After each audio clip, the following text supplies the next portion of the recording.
നമസ്കാരം. ബംഗ്ലാദേശ് ഇന്ത്യയുമായി എത്ര അകലുന്നുവോ അതിലേറെ പാകിസ്ഥാനുമായി ഇപ്പോൾ അടുക്കുകയാണ്.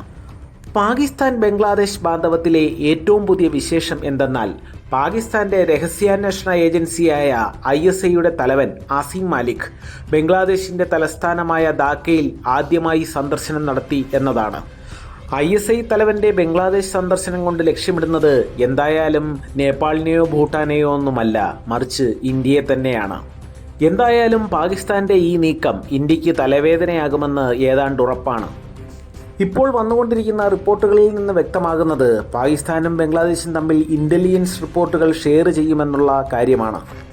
തീർച്ചയായും പാകിസ്ഥാന്റെയും ബംഗ്ലാദേശിന്റെയും ഈ നീക്കം ദോഷകരമായി ബാധിക്കുന്നത് ഇന്ത്യയെ തന്നെയാണ്. ഇതുകൂടാതെ 32 J-17 തണ്ടർ യുദ്ധവിമാനങ്ങൾ പാകിസ്ഥാനിൽ നിന്ന് ബംഗ്ലാദേശ് വാങ്ങുമെന്ന വാർത്തകളും പുറത്തേക്ക് വരുന്നുണ്ട്. വളരെ പെട്ടെന്ന് തന്നെയാണ് ചൈനയുടെയും പാകിസ്ഥാന്റെയും സഹായത്തോടെ ബംഗ്ലാദേശ് തങ്ങളുടെ മിലിറ്ററിയെ മോഡേണൈസ് ചെയ്തുകൊണ്ടിരിക്കുന്നത്. ഇപ്പോൾ തന്നെ ചൈനയുടെയും പാകിസ്ഥാന്റെയും ഭാഗത്തു നിന്ന് യുദ്ധഭീഷണി നേരിട്ടുകൊണ്ടിരിക്കുന്ന ഇന്ത്യക്ക് ഭാവിയിൽ മൂന്നാമതൊരു രാജ്യം കൂടി ഇത്തരത്തിലേക്ക് മാറുന്നതായിട്ടാണ് ബംഗ്ലാദേശിന്റെ നടപടികൾ സൂചിപ്പിക്കുന്നത്. ബംഗ്ലാദേശിൽ ഷെയ്ഖ് ഹസീന ഗവൺമെന്റിനെ അട്ടിമറിച്ച ശേഷം വന്ന ഇടക്കാല സർക്കാരിന്റെ ഉപദേഷ്ടാവായി മുഹമ്മദ് യൂനിസാണ് സ്ഥാനമേറ്റത്. പിന്നീട് ഇങ്ങോട്ട് ഓരോ ദിവസവും ഇന്ത്യയുമായിട്ട് എങ്ങനെ ശത്രുത വർദ്ധിപ്പിക്കാം എന്ന രീതിയിലുള്ള പ്രവർത്തനങ്ങളാണ് മുഹമ്മദ് യൂനിസ് നടത്തിവരുന്നത്. കഴിഞ്ഞ 4 മാസത്തിനുള്ളിൽ 3 തവണ പാകിസ്ഥാൻ പ്രധാനമന്ത്രി ഷെഹബാസ് ഷെരീഫിനെ മുഹമ്മദ് യൂനിസ് സന്ദർശിക്കുകയും ചർച്ചകൾ നടത്തുകയും ചെയ്തു. ഇതുകൂടാതെ ഏതാണ്ട് ഒരാഴ്ച മുമ്പ് ബംഗ്ലാദേശിലെ ഉന്നത സൈനിക സംഘം പാകിസ്ഥാൻ സന്ദർശിക്കുകയും പാകിസ്ഥാൻ കരസേന മേധാവി അസീം മുനീറുമായി കൂടിക്കാഴ്ച നടത്തുകയും ചെയ്തിരുന്നു.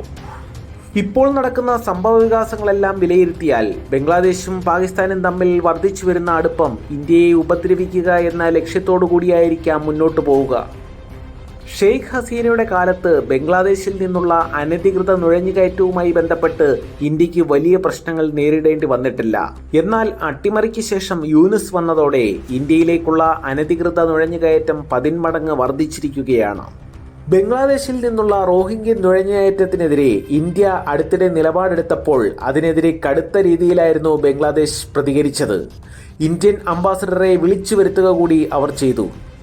ഇന്ത്യയും ബംഗ്ലാദേശും തമ്മിലുള്ള ബന്ധത്തിന് ഷെയ്ഖ് ഹസീന ഗവൺമെന്റിന്റെ പതനത്തിന് ശേഷം ഓരോ ദിവസവും അകലം കൂടുകയാണ്.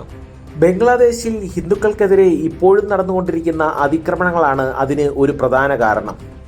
ഈ അവസരം മുതലെടുത്തുകൊണ്ട് ബംഗ്ലാദേശുമായുള്ള ബന്ധം മെച്ചപ്പെടുത്താൻ പാകിസ്ഥാൻ അനുനിമിഷം ശ്രമിച്ചുകൊണ്ടിരിക്കുകയാണ്.